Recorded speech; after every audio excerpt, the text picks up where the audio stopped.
It was a July afternoon when the life of Jake Sullivan, a 30-year-old marine mechanic working at the Malibu marina, was transformed forever. While repairing an engine on an old fishing boat, he saw flames engulfing the mega yacht Paradise off the California coast. On board was Victoria Sterling, the richest heiress on the West Coast, trapped in the sinking yacht, while her VIP guests fled in lifeboats. Everyone was thinking only of saving themselves. No one had noticed she was left behind. Without hesitating for a second, Jake dove into the cold Pacific waters and swam half a mile through the waves, reaching the burning yacht just as it was about to be swallowed by the sea. What happened when he brought her to safety on the beach would prove that sometimes fate uses danger to bring together two souls from completely different worlds, but destined to become one world together. Jake Sullivan had grease-stained hands for as long as he could remember. At 30, he was considered the best marine mechanic on the entire California coast, capable of getting any boat running with the same ease others lit a cigarette. He lived in a small apartment above his father's marine workshop at Malibu Marina, where the scent of salt air mixed with the smell of fuel and paint. That July morning was particularly hot, and the marina was bustling with luxury yachts belonging to billionaires, famous actors, and European aristocrats who came to spend the summer in California's coastal paradise. Jake was used to seeing those vessels worth more than he would earn in 10 lifetimes. But he felt no envy. He loved his work, the simplicity of his life, the satisfaction of solving mechanical problems others considered impossible. While working on the engine of an old fishing boat, he heard screams coming from the ocean. He looked up and saw something that made his blood freeze. About half a mile from shore, the mega yacht Paradise was engulfed in flames. 200 feet long, it was one of the most luxurious yachts in the Pacific, valued at over $50 million. Flames rose toward the sky, creating a column of black smoke visible for miles. From the marina, you could see the lifeboats speeding away, loaded with guests in panic. The Coast Guard had already been alerted, but Jake knew it would take at least 20 minutes to reach the vessel. What no one had noticed was that one of the lifeboats had remained empty, and someone was still aboard the burning yacht. Victoria Sterling was 27, and the last descendant of one of America's oldest and richest families. She had inherited at 21 an empire that included shipyards, luxury hotels, and real estate investments worldwide. Her personal fortune exceeded $200 million, but behind that wealth lay a deep loneliness she didn't even know she had. That afternoon, she had organized an exclusive party on her yacht for some friends from Beverly Hills high society. She had retreated to her cabin for a business call when fire broke out in the engine room. Panic was immediate. Guests had rushed to the lifeboats driven by survival instinct, completely forgetting their hostess.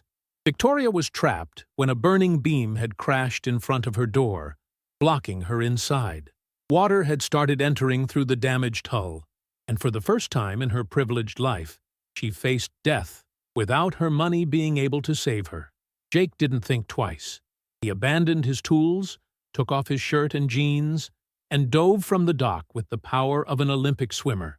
The water was cold despite being July, and the current was strong. But he had swum in these waters since childhood and knew every current, every hidden rock. He swam half a mile with determination he didn't know he possessed, driven by a force beyond rationality. When he reached the yacht, the flames were so intense that the heat burned his skin even from a distance. The structure had begun to tilt dangerously, a sign it was taking on water quickly. He climbed aboard using a rope hanging from the deck, ignoring the pain of superficial burns. The smoke was so thick that breathing was almost impossible. He covered his face with a piece of wet cloth and began searching the cabins, shouting to be heard. Then he heard a weak voice coming from one of the main cabins. Victoria was sitting in a corner, with a handkerchief over her mouth to protect herself from smoke. When she saw that unknown man appear in her cabin like a saving angel, she thought she was dreaming. He was tall, athletic, with blue eyes that contrasted with his dark, wet hair. But most of all, there was determination in his gaze that immediately gave her confidence. Without saying a word, Jake quickly assessed the situation. The burning beam was too heavy to move, and the floor was starting to give way. The only way out was through the cabin's porthole. He picked up Victoria with the ease of someone used to lifting weights and carried her to the porthole. She was lighter than he expected, but he could feel her heart beating fast against his chest. For a moment, their eyes met, and Jake saw in that gaze a vulnerability he didn't expect to find in such a rich and powerful woman. The dive was desperate. Jake held Victoria tight as they plunged into the sea from the porthole, just as a new explosion shook the yacht. The water welcomed them like a cold embrace, and Jake began swimming toward shore, holding Victoria with one arm, in one of the most difficult swims of his life. When they reached Malibu Beach, both were exhausted and covered in soot. Jake gently laid Victoria on the sand, and she looked at him with eyes she had never had for any man. What she felt wasn't just gratitude, it was something deeper and unexpected. Behind them, the yacht Paradise was slowly sinking in flames, taking $50 million with it. But in that moment, on Malibu Beach, two people from different worlds were looking into each other's eyes for the first time, and neither knew their lives would never be the same again. Malibu Beach quickly filled with onlookers, journalists, and high society members who had recognized Victoria Sterling. Ambulance and Coast Guard sirens broke the afternoon silence, while improvised photographers tried to capture the rescue scene. Victoria sat on the sand, wrapped in a thermal blanket, but her eyes never left Jake. He was talking to police officers, simply recounting what had happened, as if saving people from burning yachts was part of his daily routine. He wasn't seeking attention, didn't want to be interviewed by the arriving journalists. When a paramedic approached, Victoria refused to go to the hospital. She had only a few scratches, and the inhaled smoke had irritated her throat, but physically she was fine. Emotionally, however, she was experiencing something she had never felt before. That man had saved her by risking his own life, without knowing who she was, without expecting anything in return. Jake approached when the responders had finished their checks. Victoria looked up at him, noticing for the first time the details of his face. He had a small scar above his left eyebrow, probably from some work accident, and the strong, calloused hands of someone who works with tools. He was completely different from the men in her world. Bankers in suits and ties, entrepreneurs always perfectly dressed, aristocrats who had never worked a day in their lives. The conversation was brief, but meaningful. Jake simply asked how she felt, with genuine concern. Victoria was surprised by the simplicity of the question. She was used to people who spoke to her with excessive deference or hidden interest. He looked at her simply as a human being who had lived through a traumatic experience. They introduced themselves naturally. Jake Sullivan, marina mechanic, Victoria Sterling, without further explanation, needed. When their hands touched, she felt an electric shock she had never experienced before, not even with the most charming men she had dated. A group of elegant people approached hurriedly. They were the yacht guests who had fled in the lifeboats. Their relief at seeing Victoria alive was evident, but Jake noticed that none of them apologized for forgetting her during the evacuation. They seemed more concerned about how they appeared on camera than her well-being. While her friends made scenes of belated concern, Victoria approached Jake, who was about to leave. She didn't know how to thank him for what he had done, but he shrugged modestly.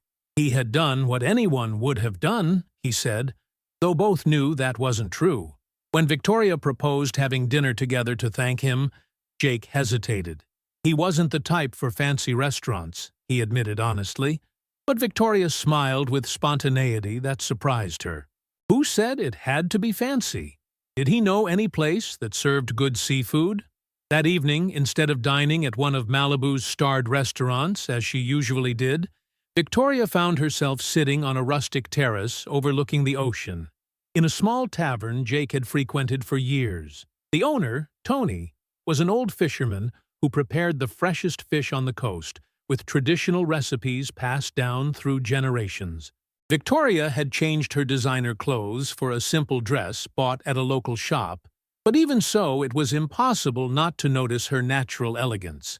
Jake, who had put on a clean shirt and dark pants, felt uncomfortable at first, but Victoria's simplicity immediately put him at ease. During dinner, they talked about everything and nothing. Jake told her about his passion for engines, how he had learned the trade from his father, how much he loved the ocean and the quiet life of Malibu. Victoria, for the first time in years, found herself talking about herself without filters, about the loneliness she felt, despite being always surrounded by people, about the pressure of managing an inherited empire, about how she often felt like a fish out of water in her golden world. When the evening ended, both knew something special had happened. Jake walked Victoria to the small hotel where she had decided to stay for the night, instead of immediately returning to Los Angeles. They stopped in front of the entrance, neither wanting that moment to end. Victoria thanked him for the evening, calling it different from anything she had ever experienced. When they said goodbye with a kiss on the cheek, both felt this wouldn't be the last time they saw each other. Neither slept much that night, both thinking about a dinner that had changed the course of their lives. In the following days, Victoria couldn't return to Los Angeles as planned. Officially, she had to handle insurance paperwork for the sunken yacht, but in reality, she didn't want to leave Malibu. She didn't want to get away from Jake. Every day, she found an excuse to visit the marina. Victoria had started dressing more and more simply. Jeans, t-shirts, sneakers. She seemed more relaxed, more herself. Jake waited for those daily visits, seeing behind the wealth and famous name an intelligent, sensitive, and incredibly lonely woman. On the third day, Victoria asked if she could watch him work. She sat on a wooden crate and watched him disassemble an outboard motor, asking precise questions that showed a sharp mind. The conversation revealed much about both. Jake talked about his passion for engines inherited from his father. Victoria, about the pressure of managing an empire when she was only 21.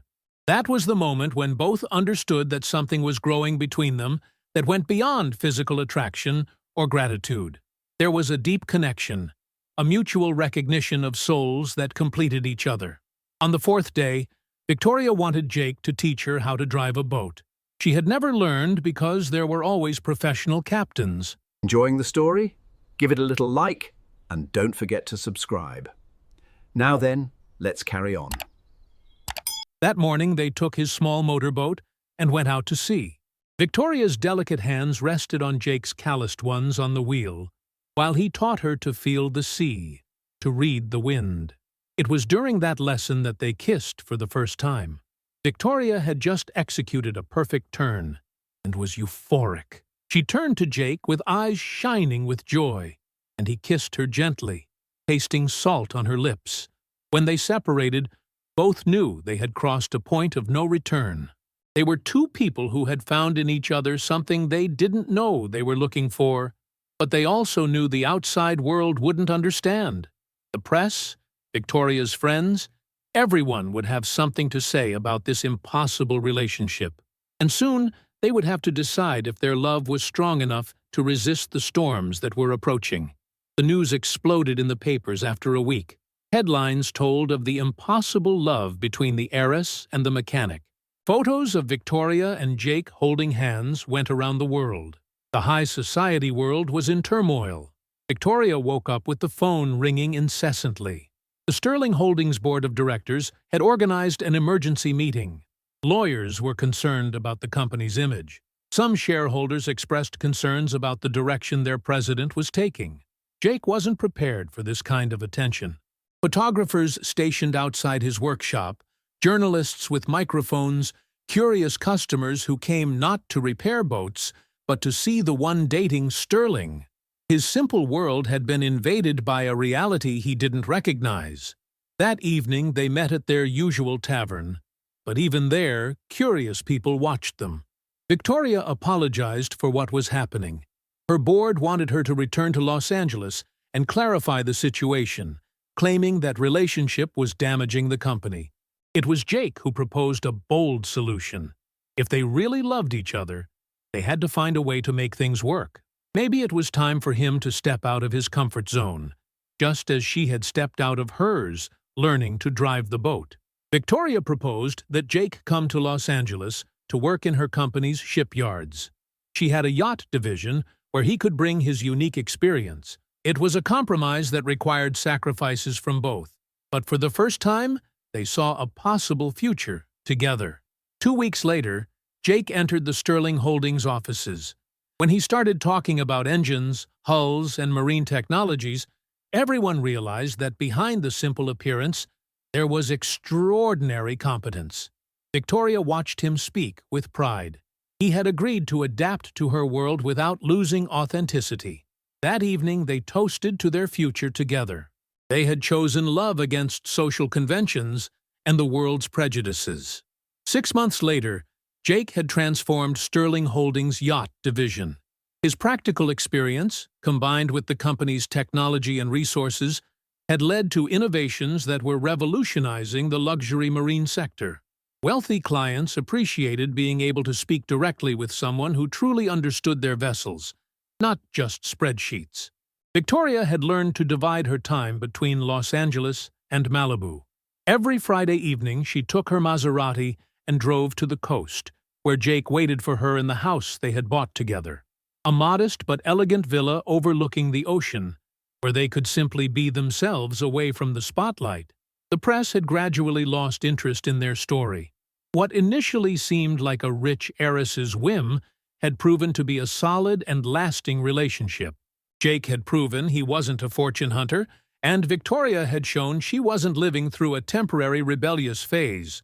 The real test of their union came during a charity gala to raise funds for cancer research, organized by the Sterling Foundation.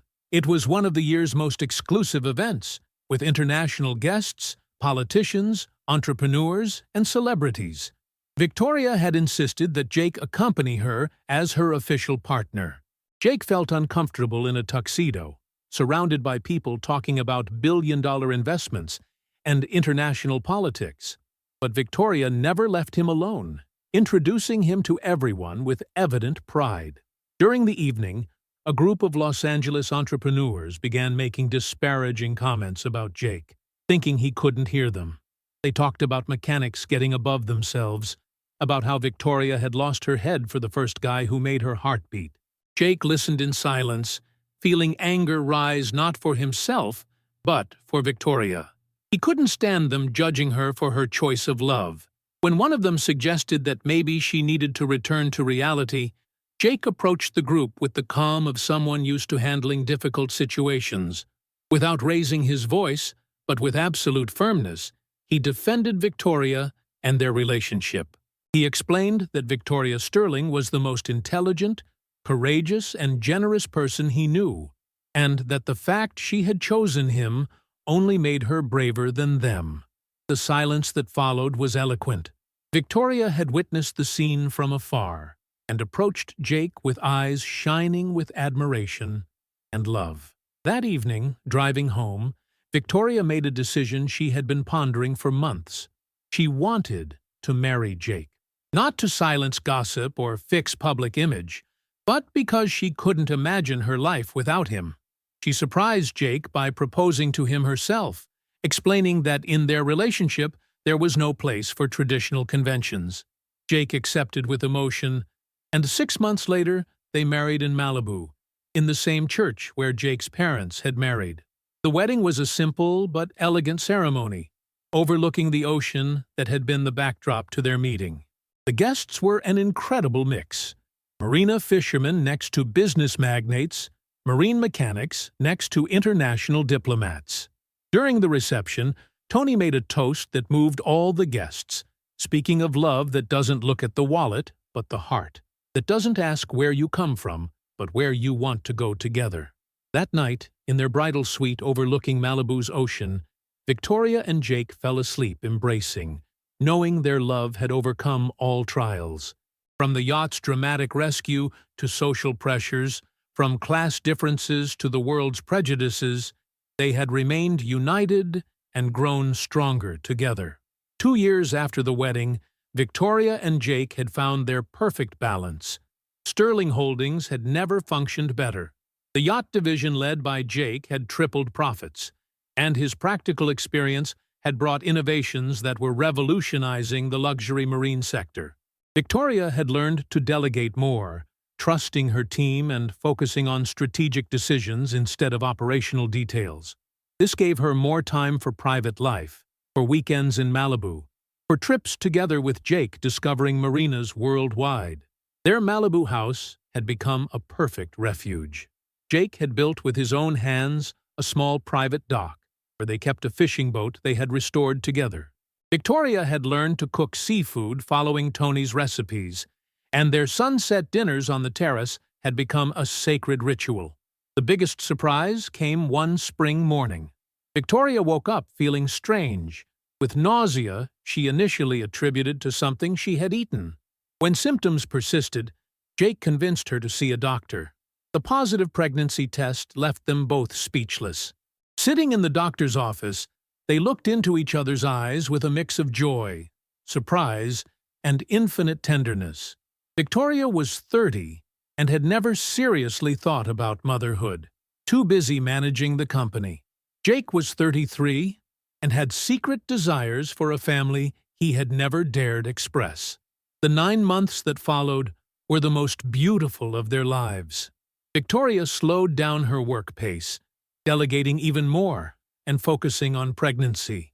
Jake became the most caring expectant father in the world, transforming a room in the Malibu villa into the most beautiful nursery on the coast. During the 7th month, Victoria organized a garden party to officially announce the pregnancy to all their friends and colleagues. It was an occasion to celebrate not only the baby's arrival, but also their love that had overcome all difficulties. The guests were the same incredible mix from their wedding, from Victoria's golden world and Jake's simple but genuine world.